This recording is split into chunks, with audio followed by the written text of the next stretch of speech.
Boa tarde, pessoal. Nós damos início agora à 84ª reunião virtual do grupo da Fraternidade Rosa Cruz de Campinas, onde a gente vai estudar o conceito Rosa Cruz do Cosmos, capítulo Análise Esotérica do Gênesis, os Anjos da Guarda.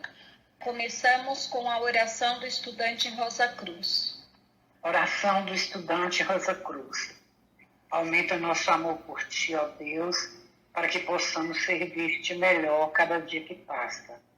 Faze que as nossas palavras e os desejos dos nossos corações sejam sempre agradáveis à vossa presença. Ó Senhor, nossa força e nosso Redentor. Então, para começar e aquecermos, eu tenho uma curiosidade. Nós temos um anjo da guarda? Não temos, Rê. Não temos? Hoje não. Já tivemos, né? Então, vamos lá, né? Então, hoje nós não temos, não no conceito, né? A gente vai ver que o conceito de anjo que a gente está acostumado a popularmente ver, que é este anjo, é a imagem do anjo, da asa, da auréola, tal, não condiz com o que nós vamos estudar em termos de anjo enquanto onda de vida, né? Então, hoje nós vamos falar do anjo da guarda, depende do conceito que a gente tem desse nome para saber se ele existe ou não, né? Então, nós já falamos, ele não existe nesse modelo que a gente conhece. Nós já tivemos, enquanto a gente estava sob a égide das religiões de raça, que foi nos dada pelo Deus de raça Jeová, a gente tinha uma individualidade, uma personalidade muito incipiente, né? Então, vamos entender aí Jeová, que é o Espírito Santo, que é o anjo, que é o mais elevado iniciado do período lunar, que instituiu a religião do Espírito Santo. Nessa época, quando a gente era ainda muito incipiente, o espírito individual era muito débil e ele era impotente, completamente incapaz de guiar o veículo denso. Então, a gente chegou num ponto que a gente corria o risco de perder nossos corpos densos e, portanto, mais uma vida, ter que renascer mais uma vez como fazemos agora. Então, essa pergunta, né? Jeová, então, destacou um anjo da guarda neste momento onde a gente corria o risco de perder, de não conseguir controlar nosso corpo denso. Jeová destacou um anjo da guarda para cada ser humano que renascia. E esse anjo da guarda, ele agia como guardião, até que o espírito individual fosse suficientemente forte e pudesse emancipar-se de toda influência externa. Isso ocorreu entre a época lemúrica até a era de Aires da época ária. Quando Cristo veio pela primeira vez e instituiu a nova religião, que é a religião do Filho, aí a gente deixou de ter um ser da onda de vida angélica, ou seja, um anjo destacado para cada um de nós. Aí vem a pergunta, mas por que a gente deixou de ter esse anjo da guarda? Porque a partir da vinda do Cristo, quando ele rasga o véu do templo, foi nos dada a mesma oportunidade para todos os egos humanos, com uma individualidade e personalidade forte o suficiente para guiar não só o seu veículo denso, que era o corpo denso, mas todos os outros veículos, que é o corpo vital, o corpo de desejos e a mente. Então, a minha pergunta, depois da vinda de Cristo, quem passou a ser o nosso guardião? O próprio Cristo, né, Rê? Muito bem, o próprio Cristo, né? Ele passou a ser o regente da Terra e ele está conosco 24 horas por dia. Ele que nos estimula e nos fornece tudo que a gente precisa para desenvolver em cada um de nós o nosso Cristo interno. Agora é um trabalho que nós vamos fazer de dentro para fora, né? É como ele ensinou pelo meio da religião cristã, que é a religião do Filho. Então, a gente passou a incorporar o conceito de anjo da guarda no nosso interior. Então, e aí entra muito pela lei do amor, né? Se amarmos o bem, se resguardarmos e alimentarmos tudo que é bom em volta de nós, quais anjos da guarda, a gente está incorporando este conceito de anjo da guarda. E esse anjo da guarda interior, ele sempre nos avisa, é o que também as pessoas chamam, né, esse conceito de intuição, consciência, a voz da consciência, né? Esse anjo da guarda interior, ele nos avisa para a gente não fazer o mal e ele nos diz o que nós devemos fazer quando nós estamos em perigo. Então, é a nossa luz interna nos sinalizando para o caminho do bem. Então, fazendo uma recapitulação, durante as primeiras épocas e períodos, a humanidade ela era dirigida de fora para dentro pelas grandes hierarquias criadoras. Então havia uma consciência comum e todos os seres humanos tinham um espírito grupo, era um único espírito grupo para toda a humanidade. Aí na época lemúrica nós demos um novo passo, né? Os corpos formavam-se definidamente, mas deviam ter sangue vermelho e quente para poderem conter uma alma e converterem-se em templos de espíritos internos.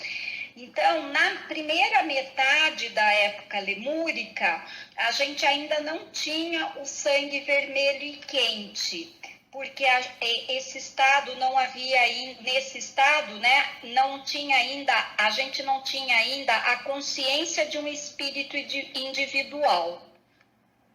Então, a minha pergunta, tá bom, mas então qual é a grande finalidade do sangue para o ego? Rê, eu entendo que lá no começo, né, do conceito, a gente logo vê que o sangue é o veículo do ego, né? Uhum. Então, através do sangue, isso está até no curso preliminar também, o ego controla todos os seus veículos. Muito bem. O ego, ou o espírito, né, como a Sueli falou, ele tem o seu assento no sangue. Então, ele controla os seus veículos através dele. Então, quando, por exemplo, uma pessoa quer pensar, ela conduz o sangue para o cérebro. Olha que engraçado, né? É bem fácil de fazer essa analogia com o horário de almoço. Quando a gente almoça e come demais, logo depois a gente tem assim uma preguiça, o corpo mole, vontade de dormir. Por quê, né? Porque o sangue é direcionado para os órgãos que vão fazer a digestão. Então, é assim que a gente funciona, né? E o calor sanguíneo, ele mantém a vibração das células cerebrais, estimulando por esse meio a ação mental. Então, uma maior quantidade de sangue sempre é dirigida à parte do corpo onde, naquele momento, o espírito deseja promover uma atividade em particular. É importante lembrar que no sangue também estão gravadas as cenas de todos os acontecimentos da nossa presente vida. É no sangue que está o ponto de aderência ao corpo denso, tanto do espírito grupo como de qualquer ego. No texto maçotérico, mostra que o autor do Levítico já possuía esse conhecimento, porque lá no versículo 14, do capítulo 17, tem uma fala que proíbe os judeus de comerem sangue, porque a alma de toda a carne está no sangue. E a gente já estudou isso quando a gente estudou a alma, né? Também tem no versículo 11º do mesmo capítulo, as palavras, porque a alma da carne está no sangue, o mesmo é o mediador da alma. Então, indica que isso se aplica tanto ao ser humano como ao animal, porque a palavra empregada, que significa alma, é neshama, acho que é isso, né? Que não significa vida, como foi traduzida em alguns lugares, mas ela significa alma. Então, vamos a algumas perguntas. Quais as consequências de uma transfusão de sangue de uma forma de vida superior para uma forma de vida inferior? Se eu pegar, vamos pôr o sangue humano e colocar um sangue animal, eu mato o animal. Por quê? O sangue é muito mais desenvolvido, se essa é a palavra, tá? Em relação à vida do animal. Agora, se nós fizermos o contrário, não acontece. Muito bem. Porque ela vai produzir, então, a destruição da forma de vida inferior, porque nós estamos com um espírito mais evoluído, né?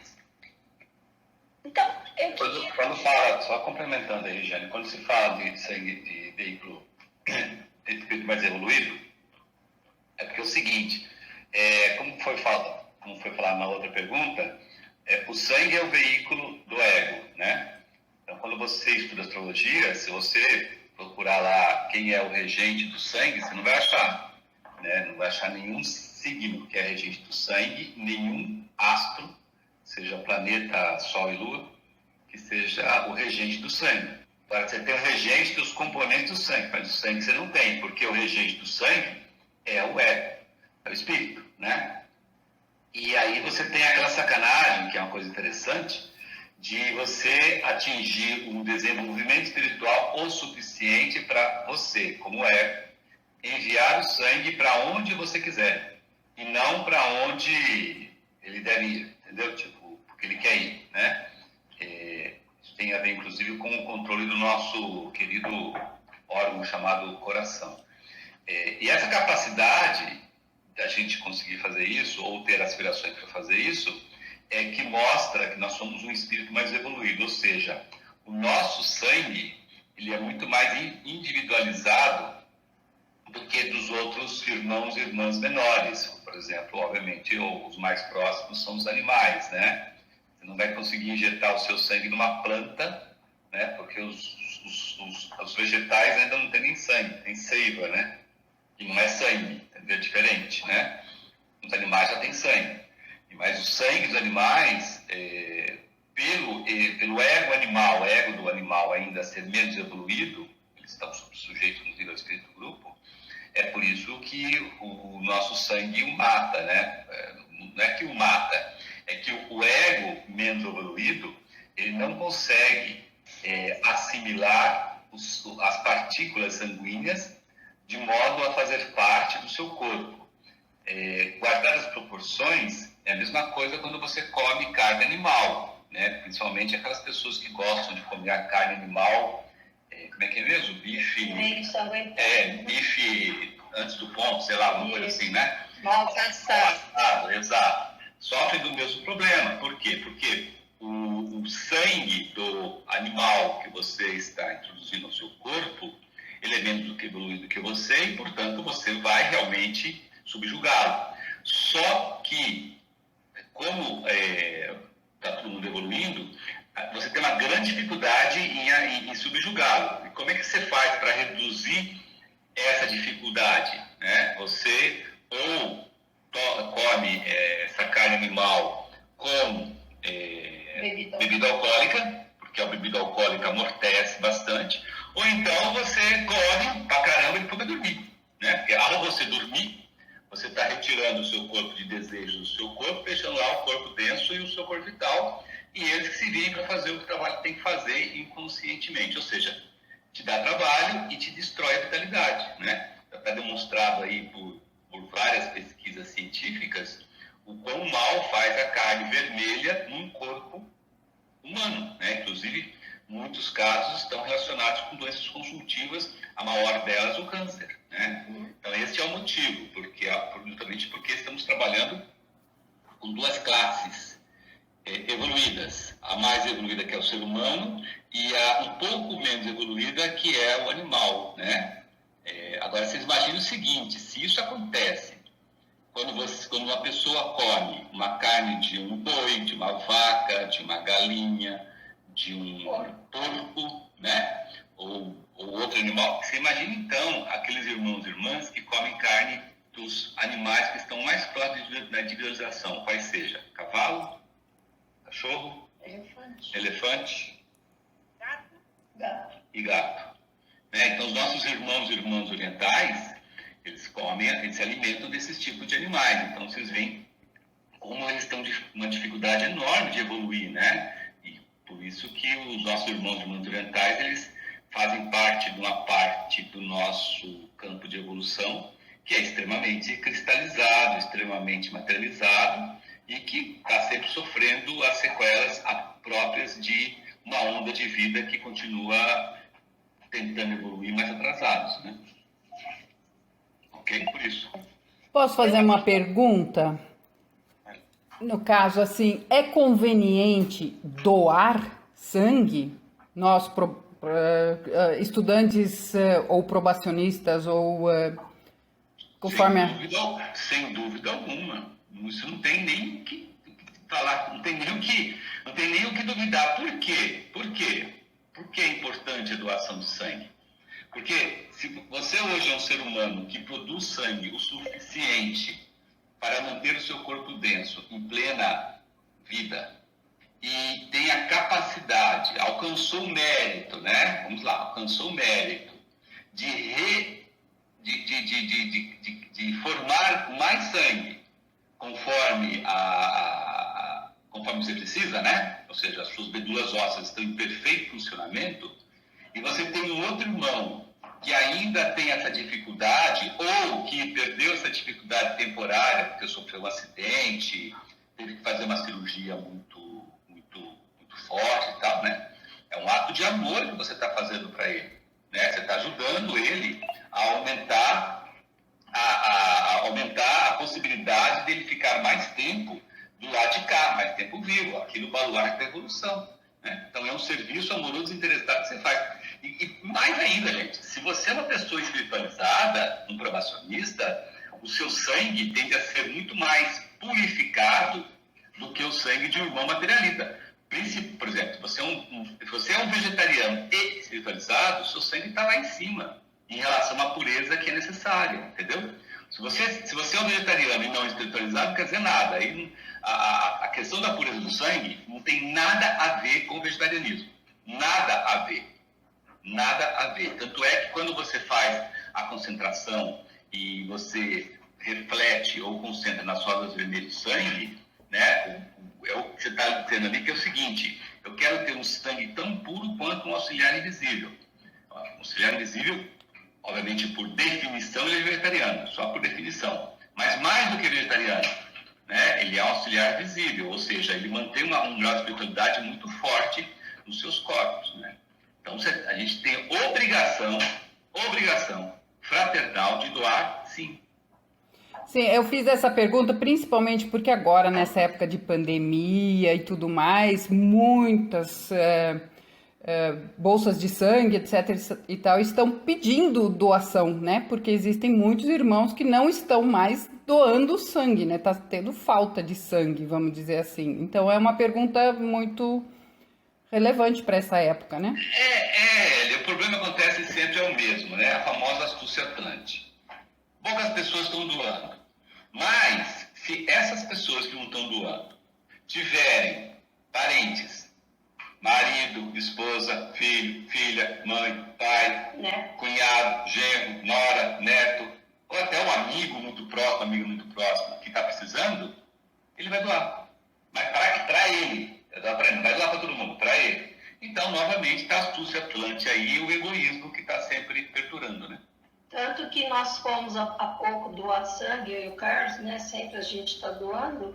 a primeira pergunta que eles fazem quando você já está apto e está tudo certinho para você entrar lá para doar, eles perguntam, é para alguém especificamente ou é para deixar aqui na bolsa de sangue?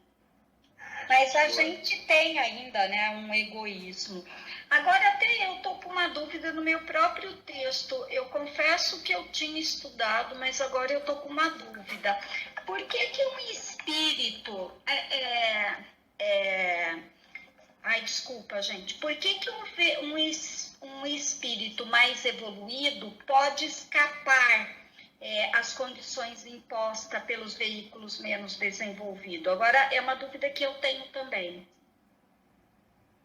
Porque na realidade é o seguinte, o sangue, que é o veículo do ego, quando você passa o seu sangue para outra pessoa, para outro ser, outra pessoa, né?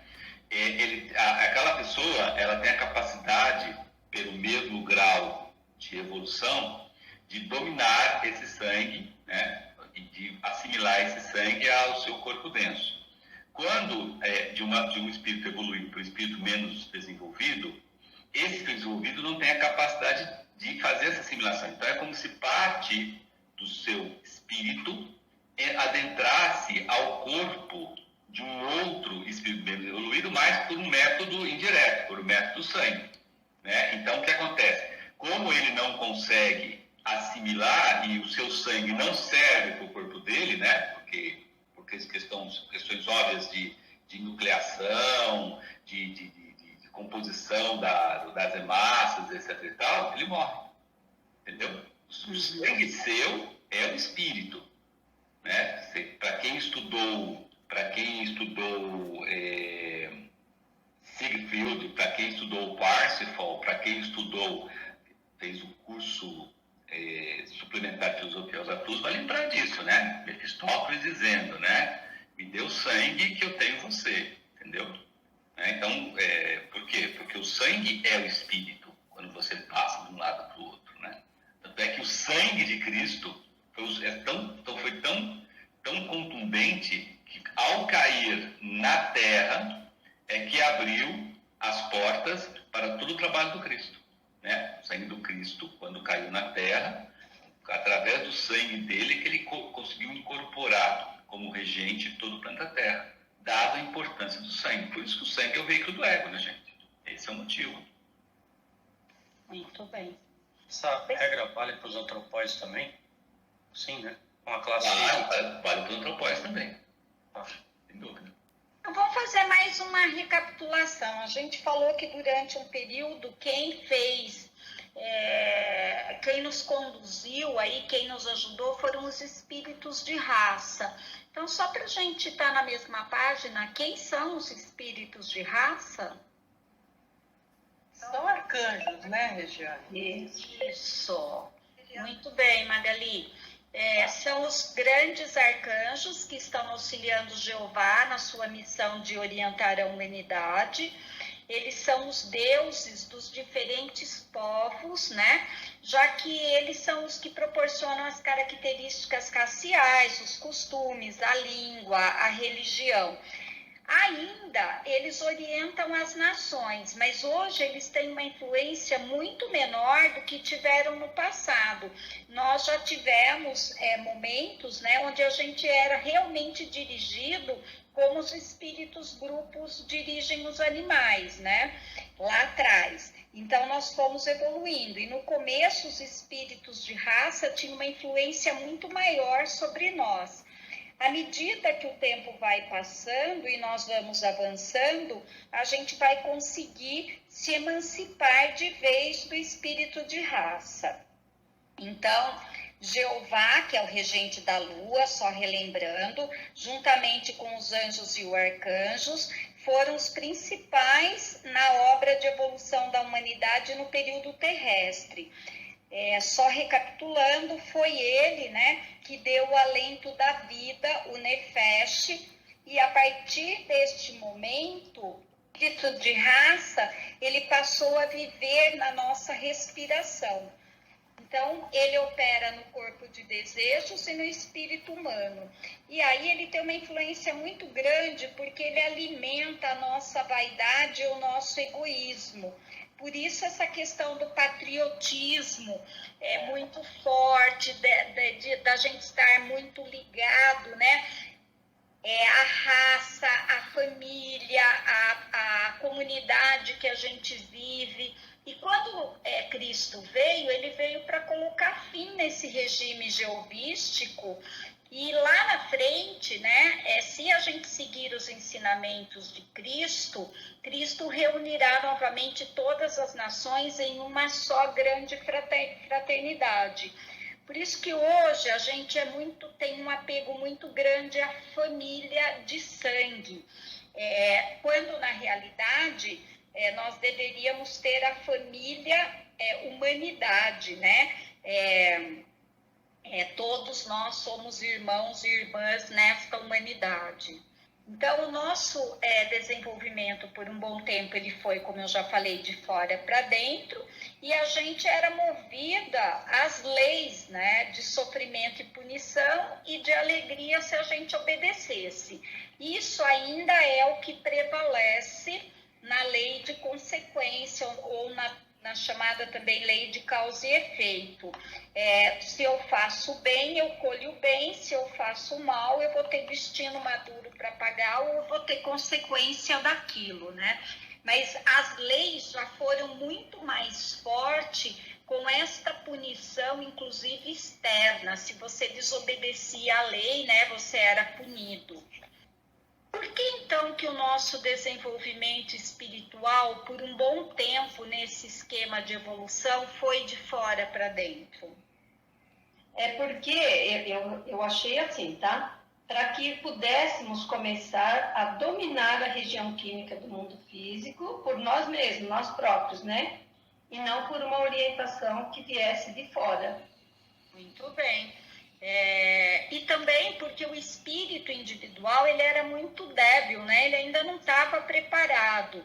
Então, esse espírito de fora era um espírito muito mais evoluído, e gradualmente, e ele foi ajudando o espírito individual a abrir o seu próprio caminho, né?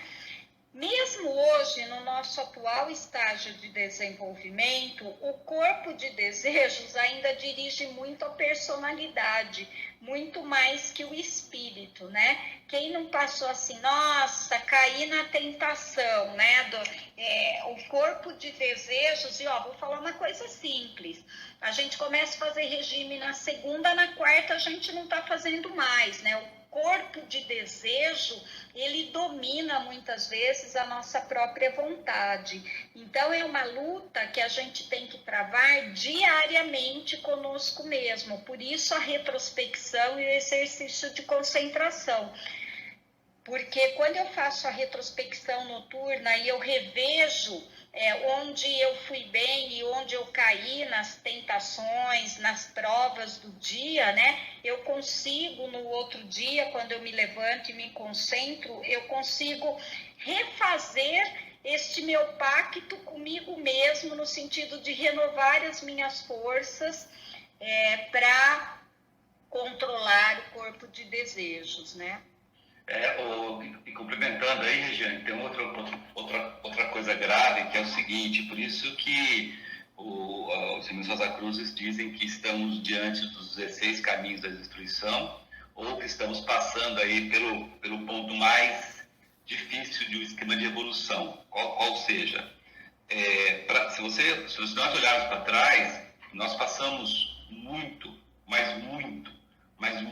tempo do décimo de evolução, obedecendo ordens, ou seja, confortavelmente, né, esperando que alguém falasse alguma coisa para a gente fazer o que alguém falou alguma coisa, né? Então, nós começamos lá atrás com as hierarquias zodiacais, essas coisas criadoras que a gente via, né, conforme a gente ia descendo. Aí, aos poucos, se vocês estudarem mesmo no conceito, fica claro isso, né, que aos poucos a gente começou a não vê-las mais diretamente, né, porque não é que elas sumiram, é que nós fomos mergulhando, né? Mergulhando, a hora que nós chegamos no mundo físico, a gente começou a não vê-las mais como a gente as via no mundo do desejo, né? E isso causou uma certa tristeza em muitos de nós, e aí foi mandado aí os famosos mensageiros, né? Profetas, guias da humanidade, Moisés, Abraão, são seres humanos que já tinham atingido um grau de evolução muito mais adiantado do que a maioria de nós, e esses seres, eles foram, vamos dizer, substituindo essas hierarquias criadoras e continuavam nos orientando de fora para dentro, né? Então, vamos para onde Moisés mandou ir, vamos para onde Abraão mandou ir, vamos para onde Josué mandou ir, vamos para onde Davi mandou ir, vamos para onde Salomão mandou ir, e assim vai no mundo inteiro, tendo esse tipo de guias e orientadores, que aos poucos também foi se deixando para que a gente começasse a trabalhar de dentro para fora. Só que essa mudança de fora para dentro, de dentro para fora, apesar de ter sido anunciado durante séculos através dos próprios profetas, né? Isaías, Jeremias e outros Ias, né? Na Bíblia, a maioria de nós não dá bola não, né? A maioria de nós fala, não, isso não aconteceu não, tá tudo bem, tá tudo legal, tá, não sei o quê. E aí continuou sendo orientado, né? E aí começou já que não tem mais esse pessoal, então vão ser orientados por pessoas importantes, né? Então, ficavam lá sendo guiados, orientados por pessoas muito ricas, né? Faraós, reis, governadores, e o Caramba 4 vai sempre de fora para dentro, sempre de fora para dentro. Sacerdotes, né? Sacerdotes, parará, papapi, vamos lá, de fora para dentro, fora para dentro. Quando chegou João Batista e falou, essa mamata está acabando, viu? Não tem mais de fora para dentro, não. Daqui para frente vai ser de dentro para fora, né? Quando ele fala assim, ajeitai os caminhos, né? Devem cortar, e tudo isso que vocês fizeram até hoje, corte na raiz, o machado tem que ser cortado próximo da raiz, é justamente fazer o seguinte, o que vem aqui agora, o que vai vir depois de mim, que foi Cristo, ele vai ensinar isto. A partir de então, o movimento é de dentro para fora. Né? Exemplo, não adianta mais você chegar e sacrificar o seu melhor cabrito, seu melhor boi, sua melhor pombinha, que mais tinha lá, pombinha, porco, qualquer coisa assim, dizendo que vou sacrificar porque meus pecados estão perdoados. Acabou? Não tem mais isso não. A partir da vinda do Cristo, o sacrifício é seu, é interno, dentro de você, ou seja, começa o desenvolvimento de dentro para fora, né? Só que aí, como sempre, né, nós seres humanos, a gente se rebela, fala assim, não, que é isso, mas nem a pau, Juvenal. É de fora para dentro, vai continuar de fora para dentro, e eu vou criar métodos que sejam de fora para dentro. Né? Não adianta você, o Cristo, falar que é de dentro para fora, que a grande maioria, até hoje, acha que é de fora para dentro. Por exemplo, a partir do momento que você pega sua evolução espiritual e coloca na mão de um irmão ou irmã, seja esse o nome que o valha, padre, pastor, ministro, político, chefe, pai, mãe, marido, esposa, ou qualquer um que você faça isso, né? Você está continuando repetindo que você quer, que você acha na sua hoje imensa, infinita ignorância de que você está evoluindo. E você não está evoluindo.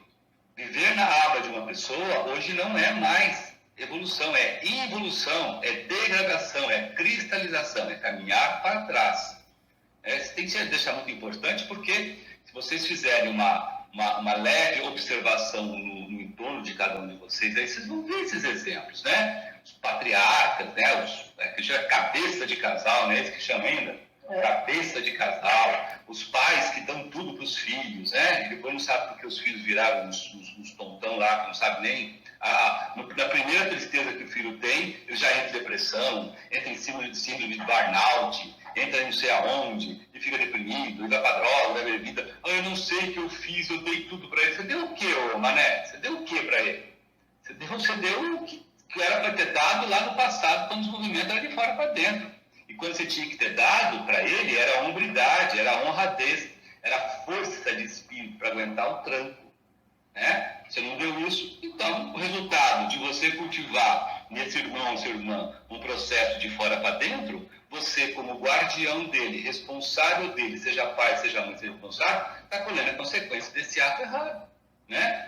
Estou falando disso num relacionamento entre pais e filhos, mas esse relacionamento vale para tudo, vale para marido, para esposa, né? Vale para chefe, né? Vale para políticos, né? Você pega um político hoje, ele tem um monte de afetas ou assessores, né? Que ficam tudo babando embaixo dele, entendeu? Eu já trabalhei não, graças a Deus nunca fui assessor de político, mas já trabalhamos próximo disso. A gente sabe o que nós estamos falando, entendeu? Tudo isso são exemplos de processos de fora para dentro. Por exemplo, quando você pega um cara que fez um best-seller de um livro aí, você pega aquele livro dele, enfia embaixo do braço, não como desodorante, né? Mas você vem embaixo do braço e está sempre lendo ele. Em tudo quanto é palestra, você vai e nossa, enaltece e tal. De novo, você está fazendo um trabalho de fora para dentro. Entendeu? Você está fazendo um trabalho de fora para dentro, você está se enganando a si mesmo, né? Quando você chega e fala assim, eu gosto muito da palestra do fulano, mas eu não gosto da palestra do ciclano, e sempre vou na palestra do fulano, você está trabalhando de fora para dentro. Entendeu? Então, é difícil esse tipo de coisa, porque está dentro de nós. Nós passamos muito tempo desse esquema de evolução aqui nessa parte que chama-se na desmaterialidade, com esse esquema de fora para dentro. Então, é difícil pra caramba de dentro para fora, né? Por isso que você não consegue ter numa escola de mistérios uma quantidade de provacionistas e discípulos que trabalham de dentro para fora, porque os discípulos ainda assim, se o discípulo hoje não trabalhar dentro para fora, ele não é discípulo, tá? É a mesma coisa do provacionista. Se o provacionista não trabalha dentro para fora, ele não é provacionista. Ele é um provacionista com P minúsculo, mas ele não é um provacionista aspirante a ser discipulado, né? Porque a questão de dentro para fora foi instituída por Cristo.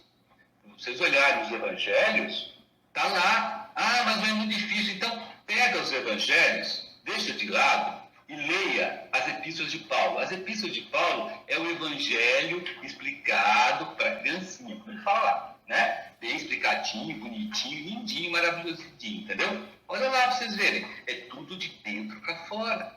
Então, todas as suas decisões, tudo que você vai fazer é de dentro para fora. Você colhe as opiniões das pessoas, pode colher a opinião de fulano, ciclano, doutor. Interna as opiniões, mas tire a sua conclusão e a sua decisão não pode ser definida porque naquele livro do fulano está dizendo, ou porque eu escutei esse negócio daquele cara lá que é pós-graduado em inteligência emocional, em não sei o que essas coisas da moda que aparecem, né? Isso não faz parte de um estudante Rosa Cruz, de maneira alguma, né? E é importante a gente estar dizendo isso, porque se a pessoa não se atenta para isso e continua vivendo assim, ela não vai se desenvolver no estudante Rosa Cruz. Não vai se desenvolver. Ela não vai chegar no final, se é que ela chega no final, porque a maioria das pessoas, quando vão para esse lado, elas abandonam o caminho de preparação e iniciação Rosa Cruz, né? Abandonam, simplesmente abandonam. Por quê? Porque não vai dando match, né? Vai dando cada vez mais desânimo, e ela sai fora, entendeu? Ainda sai fora e muitas saem fora metendo palma para tentar falar tudo, dizendo como é que não funciona. Não funciona, é ele que não foi a pessoa que não funciona, né? Então, essa sua colocação é muito importante para a gente ter essa certeza, né? Eu tenho que me desenvolver de dentro para fora. Eu leio, eu estudo, eu assimilo, mas as minhas decisões são decisões de dentro para fora, baseadas no Cristo, imitando o Cristo. Né? Se fosse o Cristo, o que será que ele faria nessa hora? Essa é uma grande... Isso para mim é a coisa mais linda que você possa dizer. Se fosse o Cristo, o que será que ele faria? Ele faria desse jeito. Eu tenho competência para fazer desse jeito? Tenho, então vou fazer desse jeito. Eu não tenho competência para esse jeito, mas eu vou fazer próximo a esse jeito, porque eu sou ainda ignorante desse ponto. Né? Acho que talvez aí seria um bom exercício esotérico para se fazer nas decisões da nossa vida.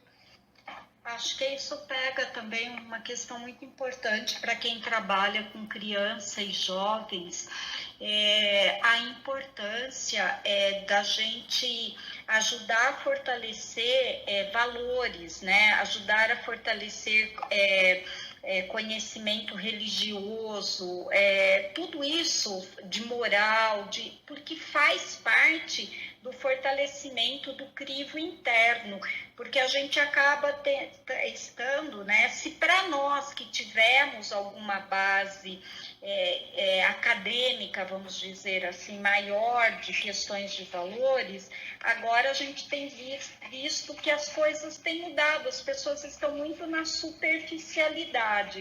Então, para quem trabalha com criança, com jovem, é importante passar esses valores, né, para ajudar que a pessoa forme a consciência crítica e ela possa depois no futuro passar as coisas pelo crivo da lógica. Tá? Regiane, uma pergunta. O Jeová tomou conta aqui da nossa humanidade até o ano 33?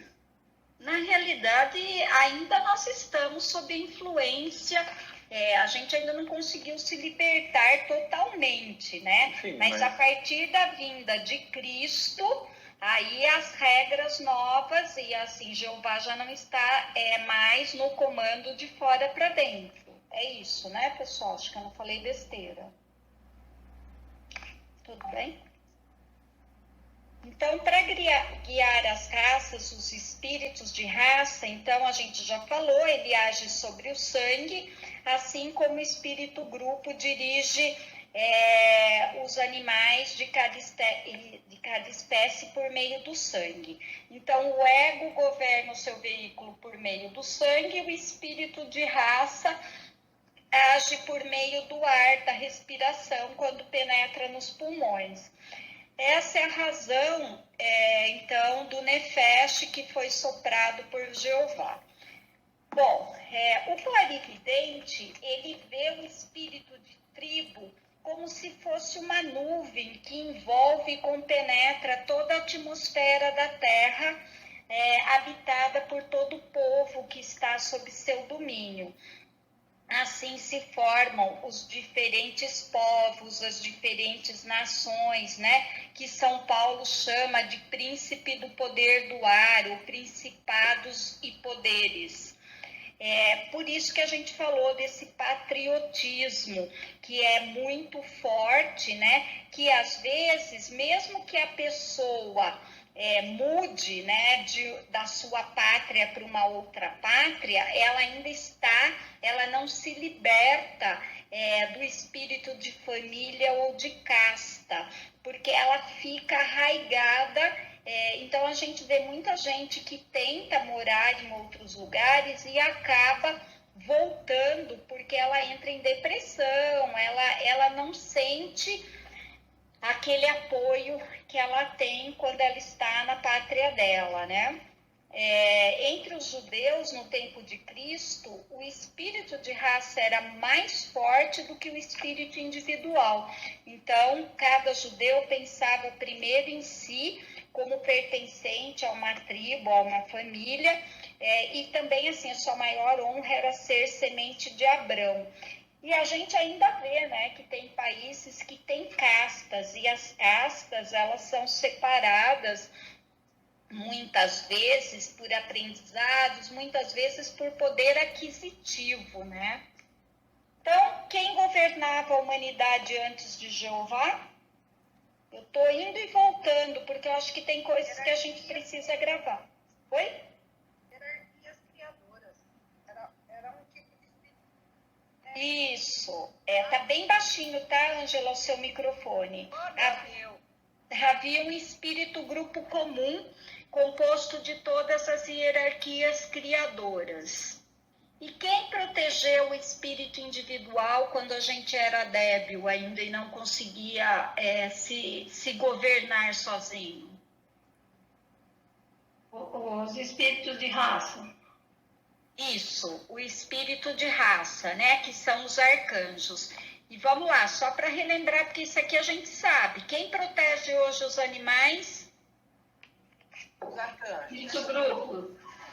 São arcanjos. Grupo, né? Que são os arcanjos. Eles é que dão o principal apoio. E as plantas? Os anjos. Muito bem, o espírito grupo que tem o apoio nos anjos, né? O espírito grupo continua a influenciar no estágio humanidade, só que num grau decrescente. O que isso quer dizer? Quer dizer justamente o seguinte, que ainda existem irmãos e irmãs no mundo que ainda não se libertaram da necessidade de estar evoluindo sob uma lei geovística.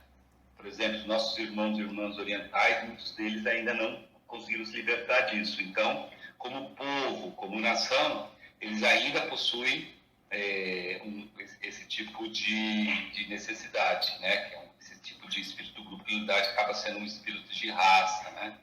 E continua sendo a mesma função que tinha no passado. Tanto é que vocês veem que as guerras, elas são, vamos dizer, interessantes nesse sentido, porque ajudam um outro povo, o povo que perdeu a se subjugar e se regenerar, e o povo que venceu a entender que que ele venceu não foi mesmo a guerra.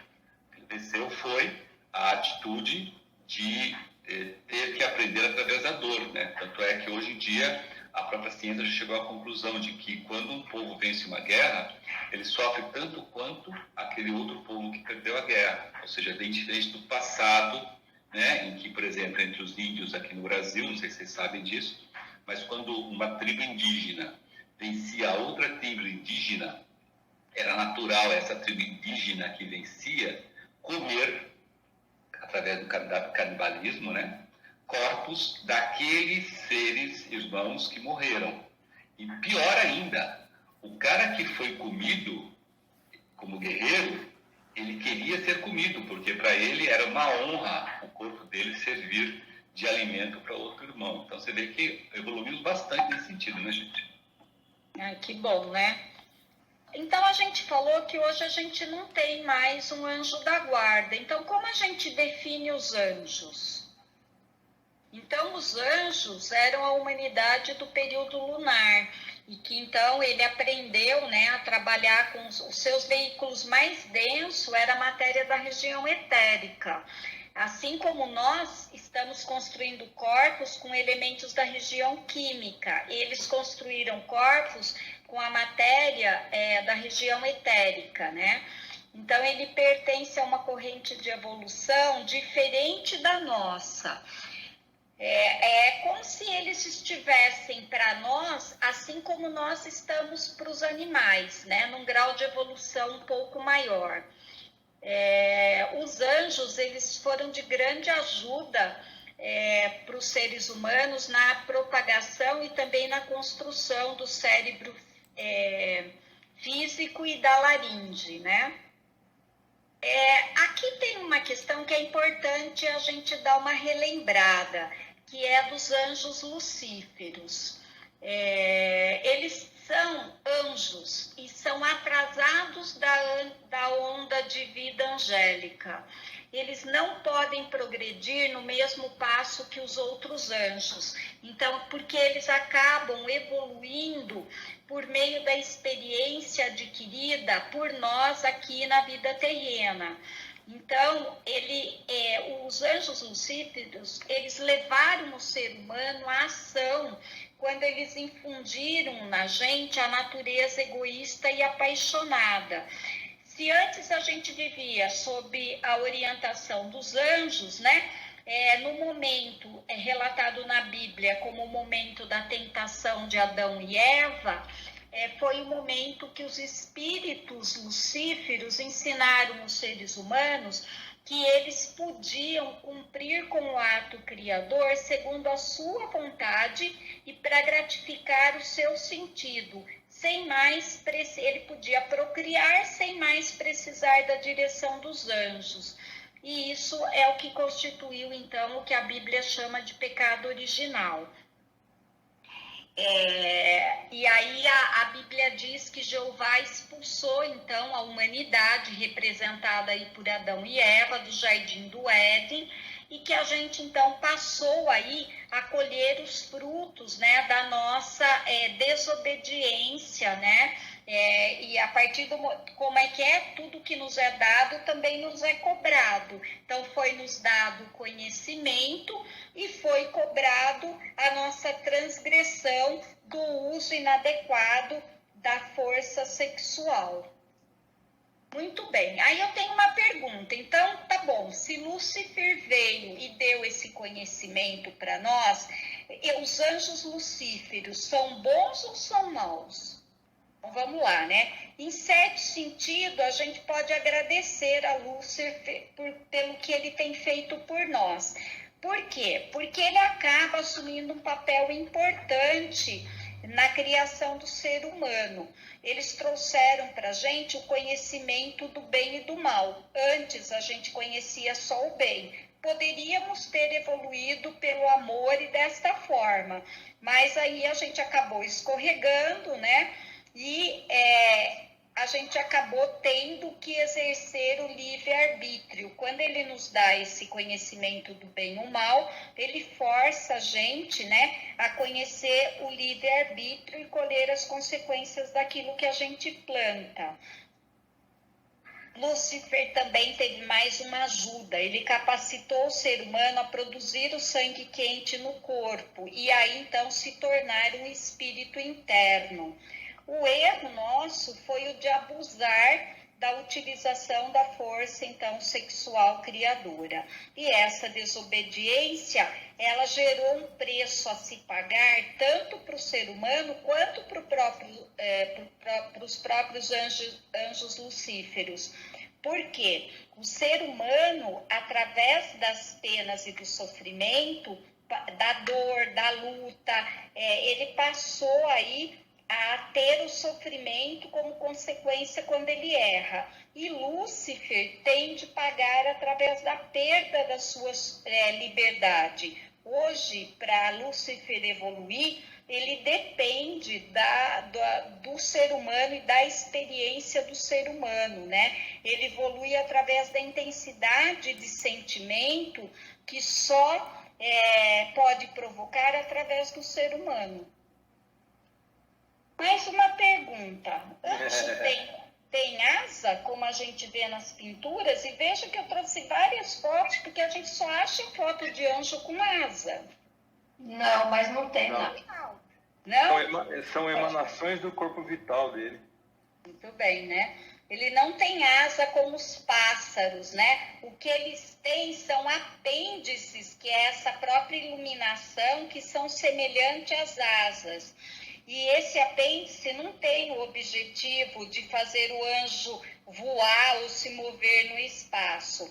São, na realidade, correntes de forças que se exteriorizam e que podem se dirigir, essa força angélica, ela pode se dirigir de uma direção e da outra, né? Da mesma forma que a gente usa os nossos membros, tá? Essa pergunta está no livro Perguntas e Respostas. Aí eu queria falar um pouquinho dos arcanjos, porque a gente confunde muito, né? Quando a gente fala no popular, a gente acaba confundindo muito anjos e arcanjos. Mas então, arcanjos é uma onda de vida que começou antes dos anjos, né? O seu processo de evolução.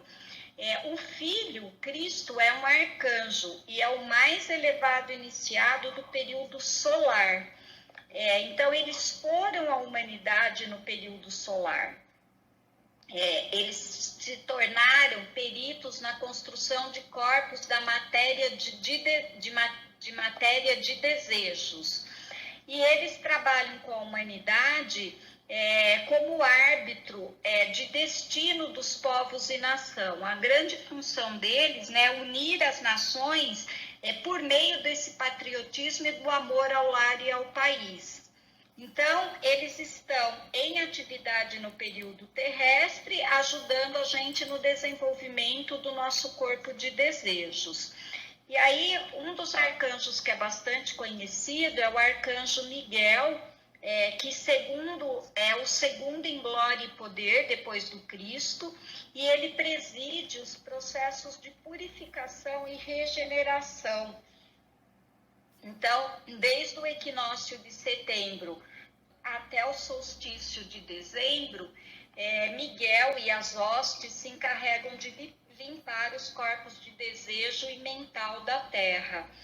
Se não fosse por essas atividades de limpeza que os seres celestiais executam, né, e que são geradas por nós que estamos aqui, pelo nosso comportamento e pensamento de tristeza, maus pensamentos, emoções e pelos nossos atos errados, a gente teria já cristalizado, né, e não teria mais nenhuma esperança aí de evolução.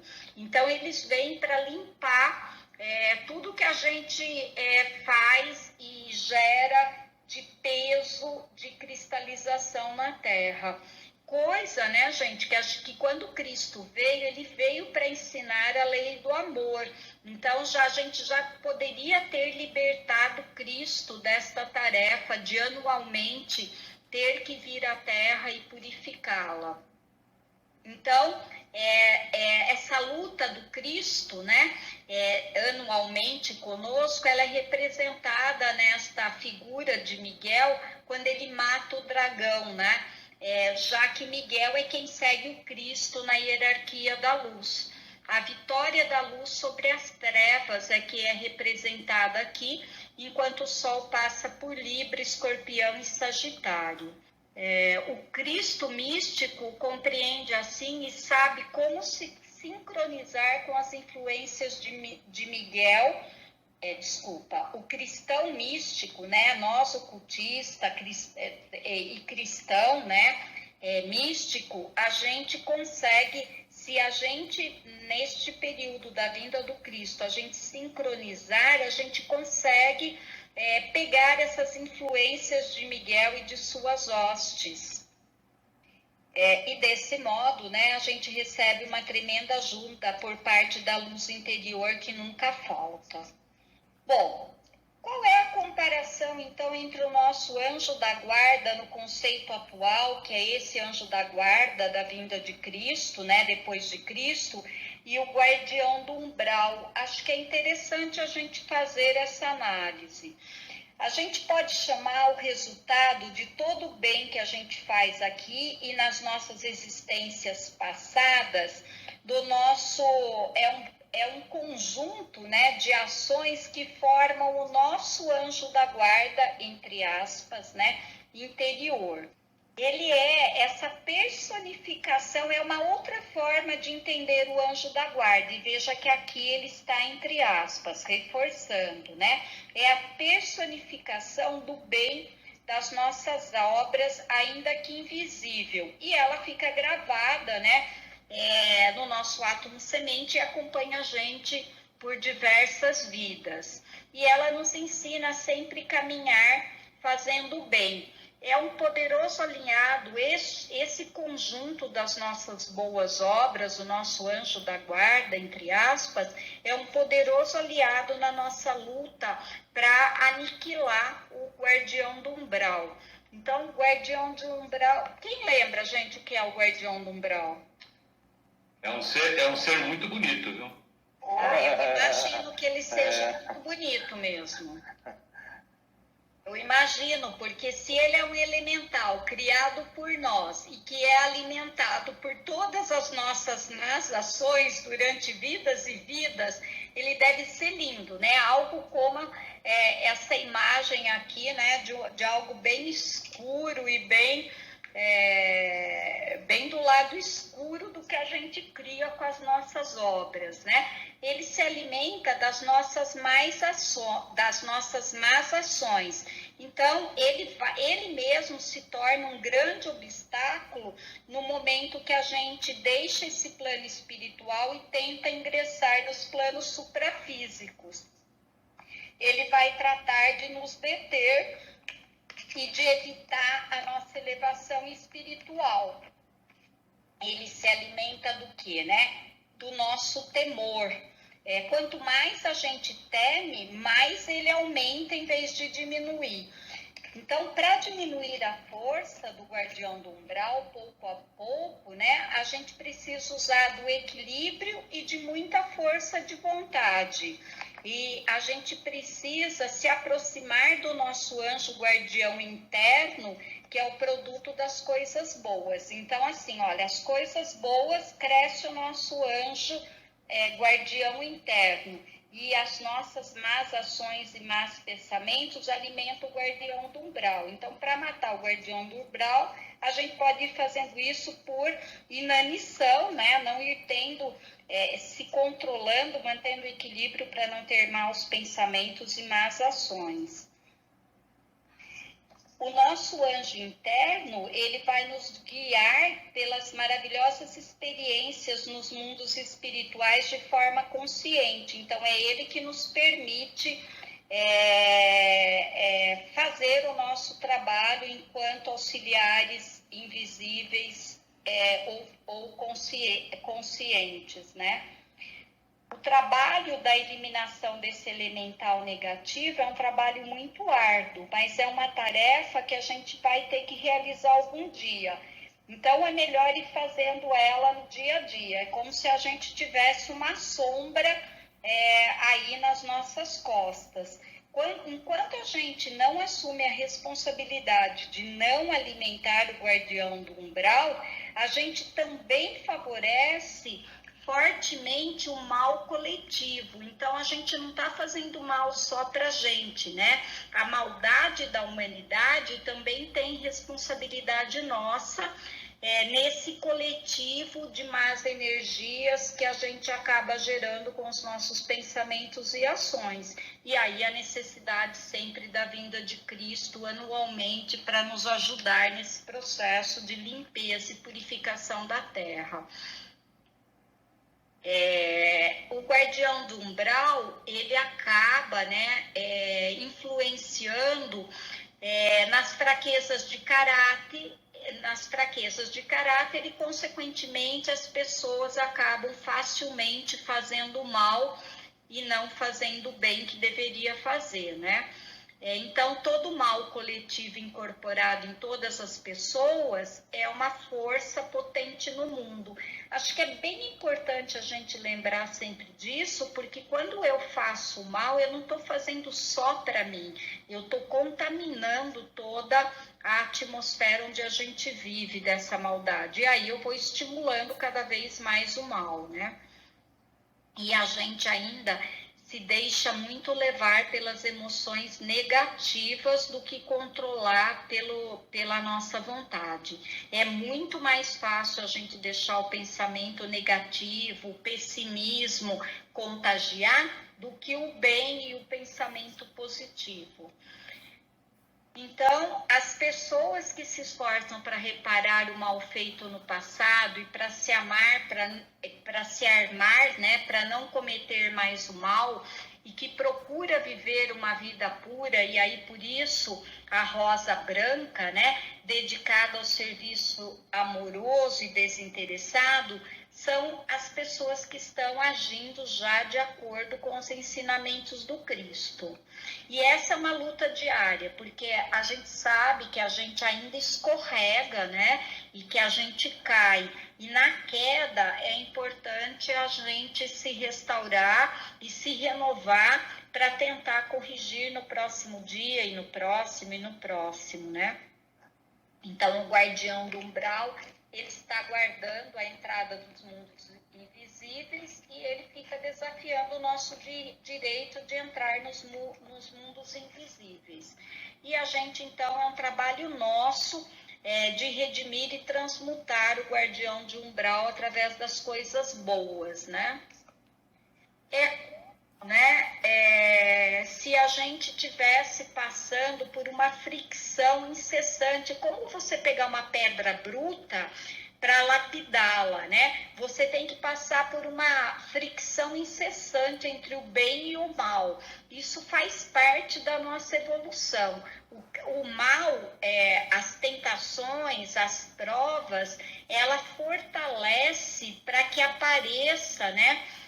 O melhor que nos é oferecido em termos de ensinamento. Então, é como se a cada prova que a gente passasse na vida, a gente estivesse nos passando por um esmeril aí, né? E fosse esmerilhando para ir ficando bem e o que a gente tem de mais puro. E aí a gente precisa, então, desenvolver a faculdade da razão, do nosso crivo, de passar tudo pelo crivo da lógica, o bem só pode nascer quando penetra através do opositor. Então, na escola da vida, os mestres que nos orientam, de tempos em tempos, eles vão dando provas que nos permite realçar naquilo que a gente já conseguiu transformar em bom, e também permite destacar onde a gente tem ainda quedas, né, onde estão os nossos vícios, e para a gente poder transformá-los em virtudes. Essa é a única forma da gente corrigir as nossas deficiências e fortalecer o nosso caráter. Esse é o momento que o próprio mestre se converte em tentador, naquilo que a gente conhece como Satã, Satanás, né? A gente fala muito de Saturno, né? Também, aí que sempre no nosso tema, Saturno é onde estão as nossas provas, né? Então, perceba que o tentador, ele também não faz nada sem a permissão de Deus. E conhecem aquela frase, Deus dá o frio conforme o cobertor? Então, Deus não vai permitir que Satanás nos tente acima das nossas forças. E também a gente sempre vai ter a ajuda de Deus com a sua graça, de tal forma que o inimigo, né, mostre e reforce em nós as virtudes e o merecimento que a gente tem segundo as nossas ações. E aí entra a questão da colheita. Lembrando-nos disso, que isso nos ajudará em muito a nos mantermos firmes em meio às adversidades. E aí é assim, né, gente? Uma vez aprendida a lição, o ensino é suspenso. Então, se eu tenho um ponto de fragilidade e eu passo pela prova e não caio, essa lição já está aprendida. Aí nós vamos para a próxima, e assim a gente vai regenerando até que a pedra bruta se transforme na pedra lapidada, e até que a gente consiga, né, no nosso período de evolução, atingir o estágio de Cristo. Então, aí a gente chama de casamento místico, né? Todo ser humano tem dentro dele o lado luz e o lado sombra, ou o lado do bem e o lado do mal. Um que ajuda o outro a emergir, né? Toda luz tem sombra, assim como todos nós temos um lado sombrio que a gente precisa manter sob controle. É através da nossa natureza sombria, então, que a gente é tentada, né? Todo mal, todo sentimento ruim, se você for ver, ele tem um lado bom. Agora, quando eu uso só o lado mal, só o lado, vou dar um exemplo, o medo. O medo, ele tem o lado bom do medo, que por exemplo, você não atravessa a rua se vem vindo um carro, ele te protege. Agora, quando eu só vivo o medo, com essa conotação negativa, e de ter medo de tudo, e não da proteção, e não só desse alerta, eu estou potencializando o guardião do umbral, eu estou gerando uma aura de medo na sociedade, eu estou contribuindo para todo esse mal. Então, a gente precisa trabalhar para o casamento místico do nosso ser superior com o inferior que está dentro de nós, e gerar o equilíbrio entre o polo negativo e positivo. Eu queria fazer uma observação.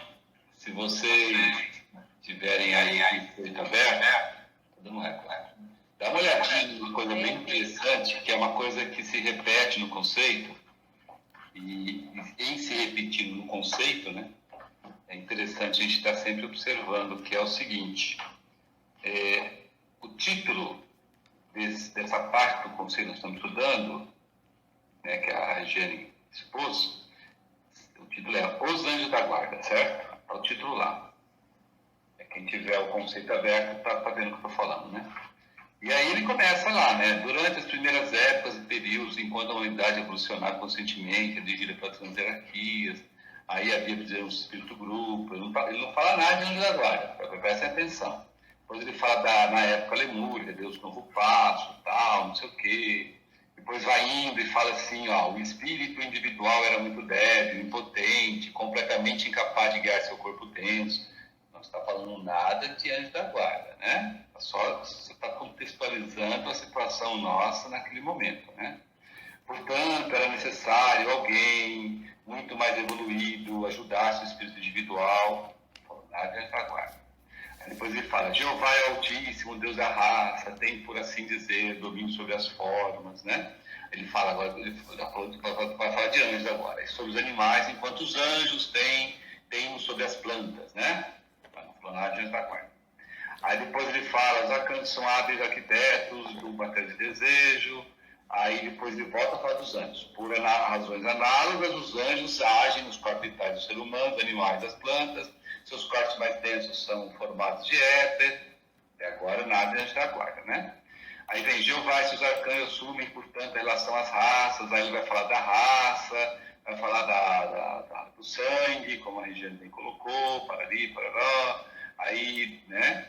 Depois ele fala aqui, também o ego governa o seu veículo por meio do sangue, aí fala do sangue, né? Aí depois ele fala lá dos príncipes do poder do ar, de principados e poderes, né? Que são os famosos espíritos de raça, e nada de anjo da guarda. Continua falando nada de anjo da guarda. Aí depois fala, quando o espírito de raça entrou nos corpos humanos, individualizado, começou a exercer ligeiro domínio sobre os seus veículos, nada de anjo da guarda.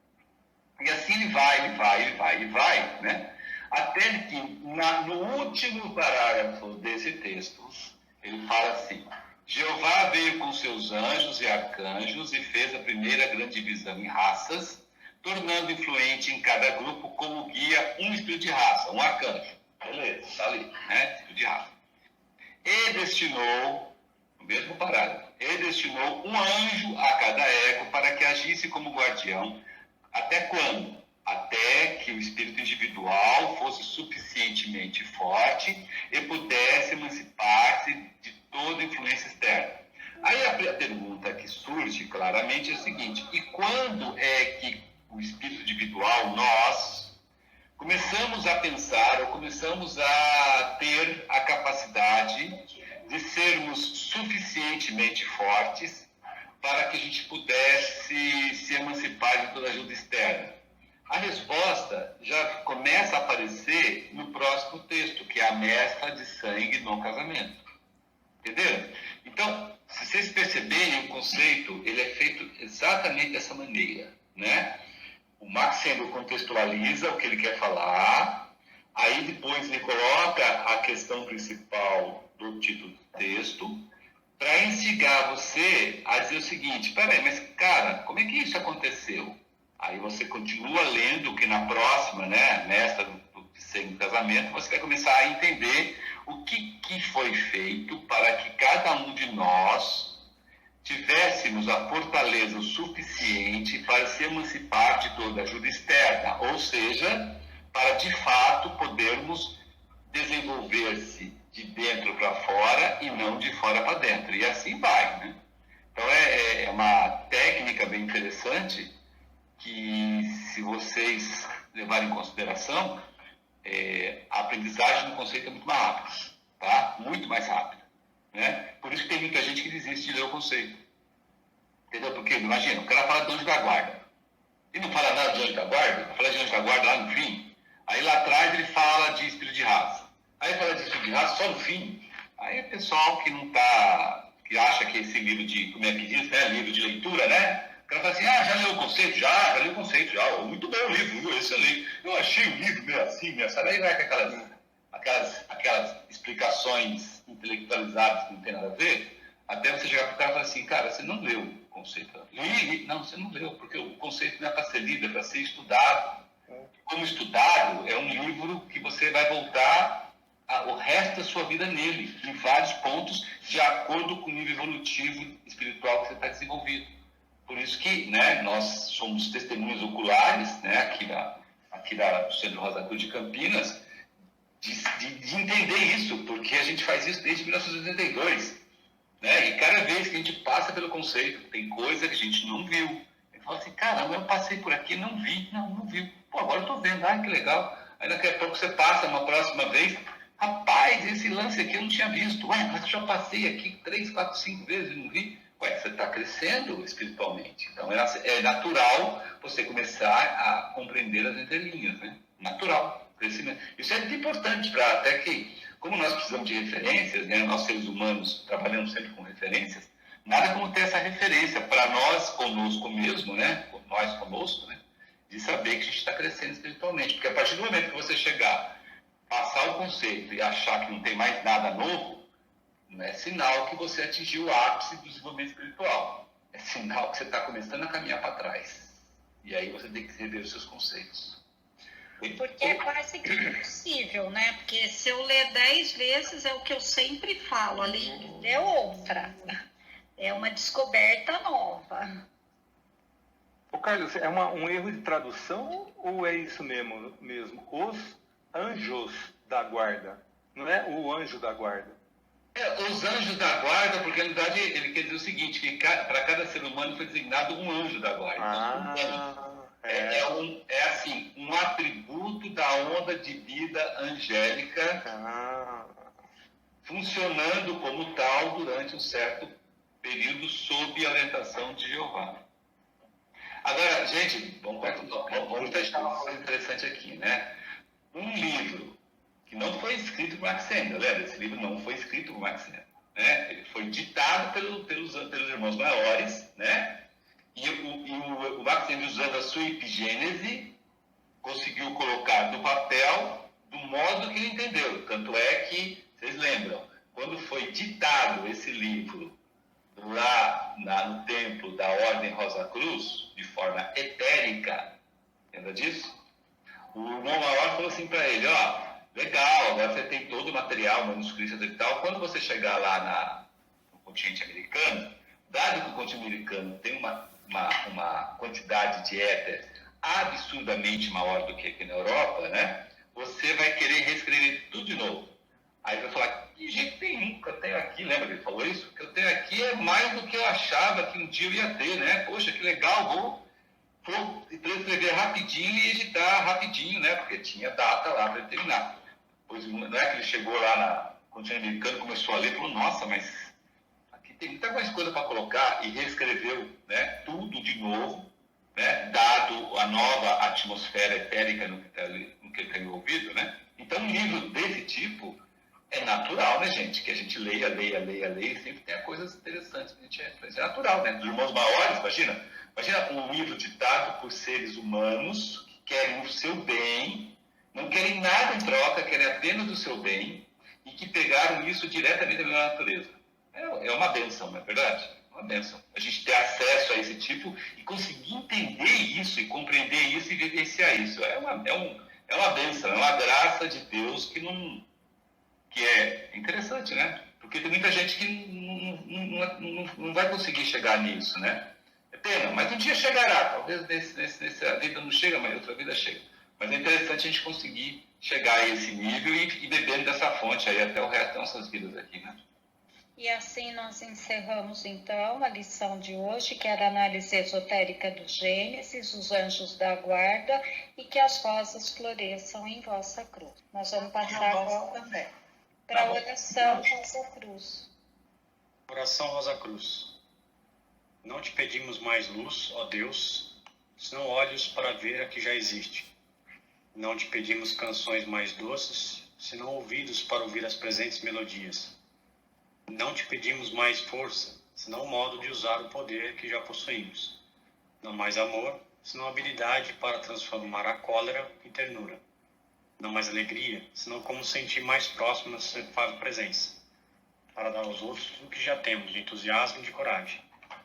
Não te pedimos mais dons, amado Deus, mas apenas senso para perceber e melhor usar os dons preciosos que já recebemos de ti. Faze que dominemos todos os temores, conheçamos todas as santas alegrias, para que sejamos os amigos que desejamos ser, para transmitir a verdade que conhecemos, para que amemos a pureza, para que busquemos o bem, e com todo o nosso poder possamos elevar todas as almas, a fim de que vivam em harmonia e na luz de uma perfeita liberdade. que as rosas floresçam em vossa cruz.